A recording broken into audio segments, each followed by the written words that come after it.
کچھ بھی نہیں ہوتا۔ فار انسٹنس گزشتہ 48 گھنٹوں سے بہت زیادہ تذکرہ ہوا کہ پاکستان پیپلز پارٹی اور پی ایم ایل این کے درمیان، مریم نواز اور پی پی پی کے لیڈرز کے درمیان ایک بڑی سخت قسم کی چپکلش چل رہی ہے، وار آف ورڈز چل رہی ہے، جس کا لیٹسٹ اگزامپل یہ ہے کہ شرجیل میمن صاحب نے پنجاب میں لوکل گورنمنٹ الیکشن کے حوالے سے بڑی سخت باتیں کر دیں۔ جواب میں عظمہ بخاری صاحبہ کو لانچ کیا گیا، انہوں نے شرجیل میمن کو بڑی سخت قسم کی باتیں سنائی۔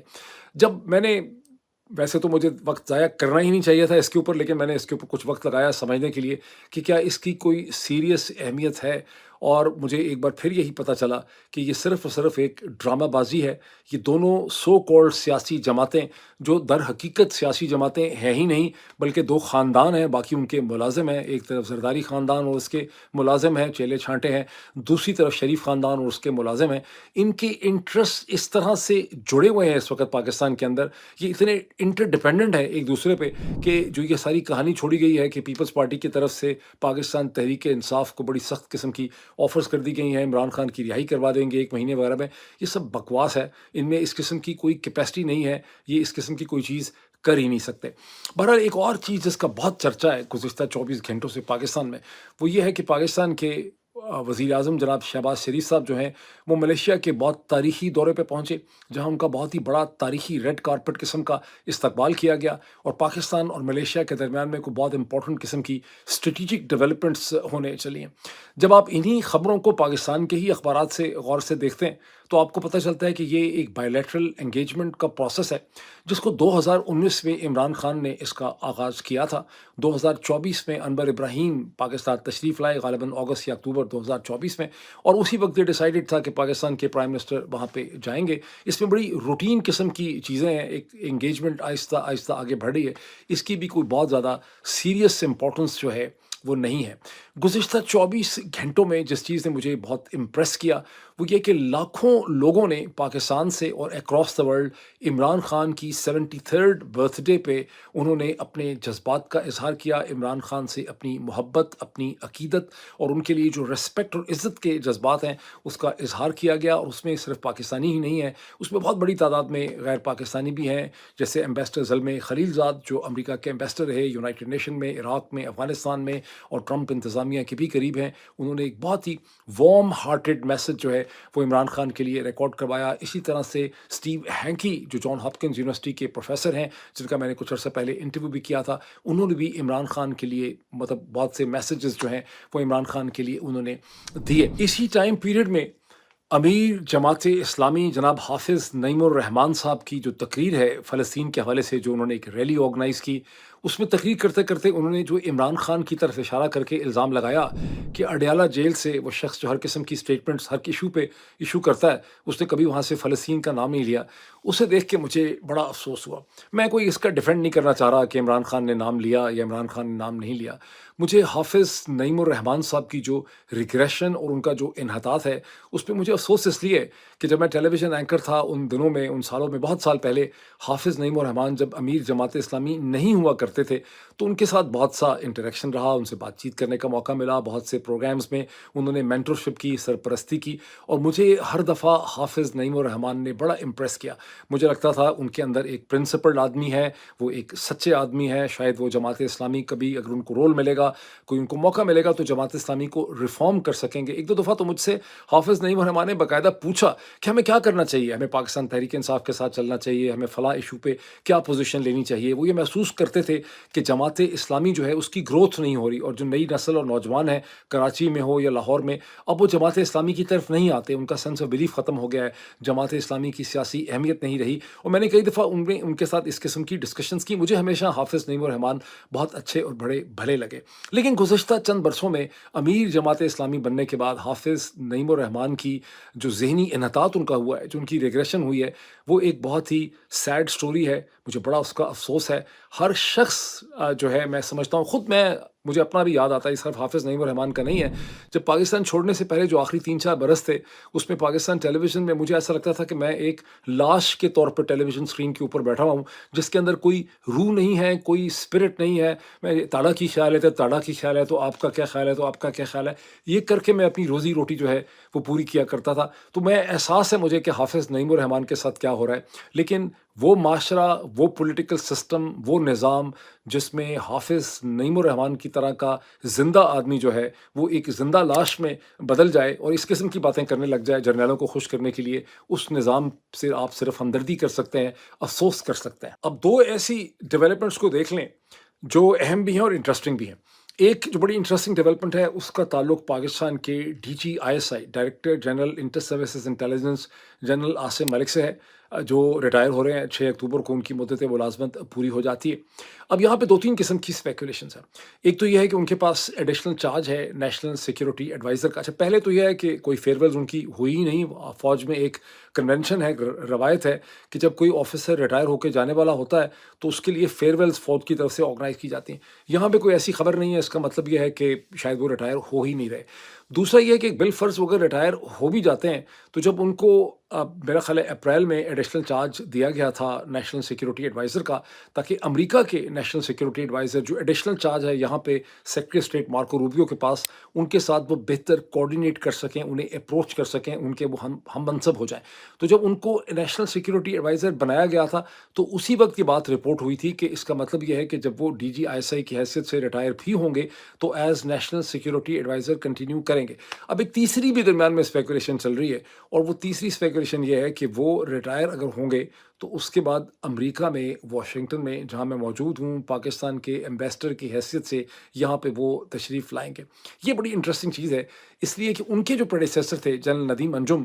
انہوں نے بھی بڑی کوشش کی تھی کہ وہ ایمبیسڈر بن کے واشنگٹن آئیں، اور اس کے بعد انہوں نے آسٹریلیا کی بھی شاید کوشش کی تھی، کینیڈا کی بھی کوشش کی تھی، لیکن ہر طرح سے انکار ہو گیا تھا۔ اس وقت واشنگٹن کے ایک انسائڈر نے مجھے یہ بتایا کہ یہاں کی انٹیلیجنس کمیونٹی کا پرسپیکٹو یہ ہے کہ کوئی بھی انٹیلیجنس چیف، جیسے خواہ اسرائیل کا ہی کیوں نہ ہو یا ترکی کا کیوں نہ ہو، وہ ریٹائرمنٹ کے فوراً بعد اس کو ایز اے ڈپلومیٹ امریکہ آنے کی اجازت نہیں ہونی چاہیے۔ کیوں نہیں ہونی چاہیے؟ اس لیے کہ انٹیلیجنس چیف کے پاس بہت سے لنکس، کنیکشن، انڈرسٹینڈنگ ہوتی ہے امریکہ کے سسٹم کی۔ اگر وہ یہاں پہ آئے گا تو یہ مناسب نہیں ہوگا، وہ اپنی انفارمیشن کے ساتھ کھیل سکتا ہے۔ لیکن اب یہاں پہ فرق پڑ گیا۔ فرق یہ پڑا ہے کہ اس وقت پریزیڈنٹ بائیڈن تھے اور اس وقت کے سیکرٹری اسٹیٹ اور پریزیڈنٹ تک پاکستان کے سسٹم کی اور فیلڈ مارشل صاحب کی یا پاکستان کے جنرلز کی GHQ کی کوئی ایکسیس نہیں تھی۔ لیکن اب تو صورتحال یہ ہے کہ امریکہ کے صدر ڈونلڈ ٹرمپ جو ہیں وہ محبت میں گرفتار ہو چکے ہیں پاکستان کی فیلڈ مارشل کے۔ وہ سمجھتے ہیں بڑے اسٹرانگ آدمی ہیں، the field marshal, the field marshal, the field marshal. اور اسی طرح سے مارکو روبیو کے ساتھ ایک براہ راست تعلق رہا ہے خود جنرل عاصم ملک صاحب کا۔ تو اور ڈونلڈ ٹرمپ اور ان کی انتظامیہ اس قسم کی ہیں کہ وہ کنونشن، رولز اور ریگولیشنز کو بڑی آسانی سے بریک کر لیتے ہیں۔ تو that will also be interesting to see کہ کیا جنرل عاصم ملک جو ہے وہ وہاں سے ریٹائر ہو کے یہاں آ سکیں گے۔ اب آئے اس ڈیولپمنٹ کی طرف جسے بلا شبہ گزشتہ 72 گھنٹوں کی سب سے انٹرسٹنگ ڈیولپمنٹ سمجھا جا سکتا ہے۔ آپ چاہیں تو اسے مدر آف آل ڈیولپمنٹس بھی کہہ سکتے ہیں۔ جب آپ یہ سنتے ہیں کہ پاکستان نے حال ہی میں فیلڈ مارشل کے امریکہ کے دوسرے دورے کے درمیان پاکستانی سائٹ سے امریکن سائٹ کو بلوچستان میں پورٹ ڈیولپ کرنے اور آپریٹ کرنے کی پیشکش جو ہے وہ کی گئی۔ 3 دن پہلے یہ سٹوری فائنینشیل ٹائمز نے رپورٹ کی تھی، میں نے اسے ٹویٹ بھی کیا تھا، میں نے اس کے اوپر گلوبل ویلیج اسپیس کے اوپر ایک سٹوری بھی ڈیولپ کی تھی جو اسکرین پہ آپ کو دکھانے کی میں کوشش کرتا ہوں، لیکن میں اس کو ڈسکس نہیں کر سکا تھا۔ اینڈ سنس دین پہلے اسے ڈینائی کیا گیا، پھر اسے ایکسیپٹ کر لیا گیا۔ اس کے بارے میں اب بہت سی ایڈیشنل انفارمیشن ہمارے سامنے ہے۔ پہلے اسے ڈینائی کیا گیا، پھر اس کے بعد بعض سیکیورٹی آفیشلز نے پاکستان کے اخبارات سے بات کرتے ہوئے اس کو مانا۔ انہوں نے کہا کہ یہ ایک پرائیویٹ آفر ہے، ابھی اس پہ کوئی فائنلائزیشن نہیں ہوئی، لیکن یہ پرائیویٹ سائٹ سے ہے، پرائیویٹ سائٹس اس قسم کی آفر کرتی رہتی ہیں۔ اب ذہن میں رکھیں کہ پورٹ اینڈ شپنگ ایک فیڈرل سبجیکٹ ہے، کوئی پرائیویٹ سائٹ کتنی ہی آفر اس کے حوالے سے کیوں نہ کرے، جب تک اس میں فیڈرل گورنمنٹ کا، اور پاکستان کے کیس میں فیڈرل گورنمنٹ کا مطلب جنرل عاصم منیر ہیں، ان کی سگنلنگ نہ ہو تو اس قسم کی آفر کسی پرائیویٹ پارٹی کی کیا مجال ہے کہ امریکہ کو اس قسم کی آفر کر سکے۔ میں نے امریکہ سے بھی تھوڑا سا اس پہ فیڈ بیک لینے کی کوشش کی۔ یہاں صورتحال یہ ہے کہ اسے خالصتاً ایک پاکستانی بہت انٹرسٹنگ اور بڑی اچھی آفر کے طور پہ دیکھا جا رہا ہے، تاہم امریکہ کے اس علاقے میں اتنے زیادہ بیسز ہیں کہ ابھی وہ اس کے اوپر کوئی فیصلہ آرام سے ہی کریں گے۔ لیکن پاکستان کی سائٹ سے جو آفر کی گئی ہے یہ بڑی، اس کے بہت سے آسپیکٹس ہیں، یہ ایک ملٹی ڈیمینشنل قسم کی آفر ہے۔ پہلا اس کا آسپیکٹ یہ ہے کہ جنرل عاصم منیر اور ان کی ٹیم